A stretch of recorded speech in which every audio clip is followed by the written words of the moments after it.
বাচ্চাদের আলতো করে জাগিয়ে তুললেন। সবার নতুন দিনের শুরু।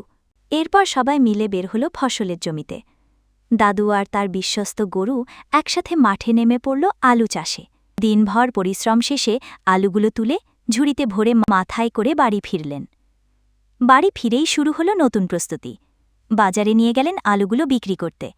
সেখানে এক ক্রেতা সব আলু কিনে নিল, আর দাদু হাতে পেলেন বেশ ভালো টাকা। টাকা হাতে বাজারে গেলেন দাদু। কিনে নিলেন টাটকা মাংস, টমেটো আর নানা রকমের সবজি। তারপর সেই বাজারের ব্যাগ হাতে গ্রামের রাস্তা ধরে বাড়ি ফেরা। বাড়ি ফিরেই শুরু হল রান্নার আয়োজন। বাচ্চারা পাশে বসে সবজি কাটছে, আর দাদু মাংস প্রস্তুত করছেন রান্নার জন্য। সন্ধ্যা নামতেই সবাই একসাথে বসে খেয়ে নিল সুস্বাদু খাবার। পেট পুরে খাওয়া শেষে বাচ্চাদের ঘুম পাড়িয়ে দিলেন দাদু। চাদরে নিচে রেখে চাঁদের আলোয় ঘুমিয়ে পড়ল সবাই।